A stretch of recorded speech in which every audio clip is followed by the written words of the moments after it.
You must be the change you wish to see in the world by Mahatma Gandhi. Hi, it's Rhonda, a good influencer. And today we are talking about this quote from the famous tennis player Billie Jean King. Pressure is a privilege. I know that's pressure is a privilege. It took me a while to really get that too, because who wants all the pressure, right? Well, we've been talking about God and trusting what God has really put in your heart for you to do. If you want to be a dancer, a welder, a banker, a millionaire, I don't know, a ship captain, and I've also shared with you about being obedient to that, really following through with that, and then on top of that, being a warrior and not a warrior. Really uh, focusing, being faithful, and forging ahead, just plowing ahead and staying focused on what it is that you need to do to achieve your goals. And just by your right actions, you're going to be an example, a good influence, and you'll encourage those people who are even naysayers to think to themselves and say, you know what? Maybe I can do what's in my heart. Maybe that's what I should be doing instead of telling someone else what they can't do, right? And the next thing that goes with that is the pressure. It's the pressure, the self belief of staying with that task, with that dream, with what's in your heart.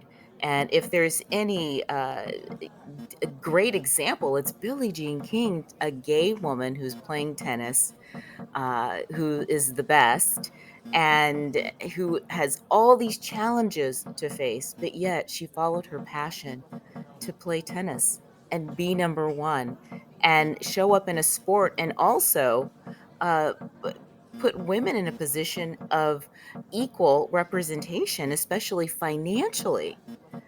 Recently we had Serena Williams, who retired, who I love, and also Roger Federer. He's one of my favorites. But my favorite, besides Billie Jean King and Serena, Rafa Nadal. Talk about somebody who understands that pressure is a privilege.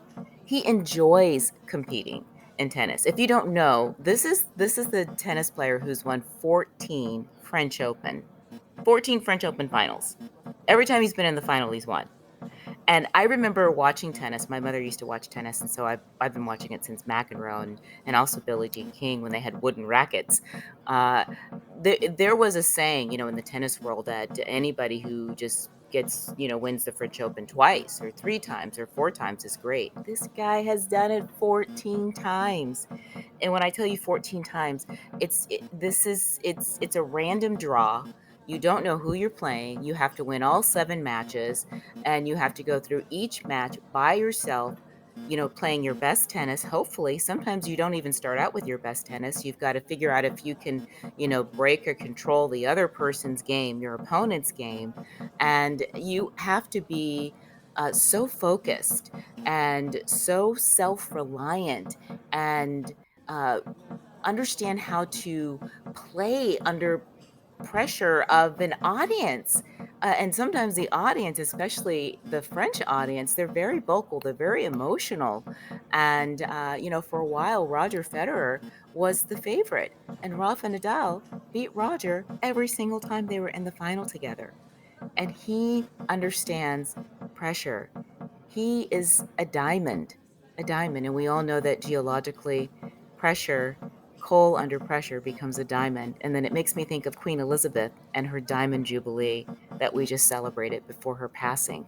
And imagine how much pressure that woman dealt with, becoming the Queen of England at 25 years old, or 21 years old, I believe. That's when she said that she would commit and serve the rest of her life as a humble servant, as the queen. So I want you to look at pressure. Pressure sculpts us, it molds us. It's, when we are working toward our goals, it's work. And the work can be fun. The work is going to be hard. The work is going to be tedious and taxing, but the work is for something so great of a benefit in the end. And really, and I've heard this said so many times, it's the journey. It's the journey. It's the journey. And I'm like, oh my gosh, I just want the end result. Well, it really is the journey. I can tell you, I'm on a journey right now at 53 years old, close to turning 54. I have never been my best self since I decided at 50 years old to return to pageantry. And you guys know how much I love pageantry and what it can do or what it has done for me in my life. And it's brought me to become this person. It's brought me forth to become this person to be available to you, to share and to love and to um, show you how transformation can happen at any time in your life, and especially for women. Women who are approaching 40 and 50, as the world used to write us off, boy, we're rewriting that script now. Instead of it being history, it's her story. So I wanted to share with you. I know that pressure, it is tough, but you just have to continue fighting with the warrior mentality, not worrying. You have to be obedient to what God's put in your heart, and you have to trust it. Trust that through that process, it's not just the end result, it's all of the things that you learn along the way. And you love those people who really didn't believe in you, and you love the people who believed in you more, or vice versa. Um, did you notice I said that you don't really dislike anybody? You don't, because you grow and you mature and you understand that a lot of people are naysayers because they just really don't understand the journey that you're on. So, pressure is a privilege. It really is. You must be the change you wish to see in the world. I'll see you next time. We're going to talk about being richer in the heart. Yeah, richer in the heart. I'll see you next time.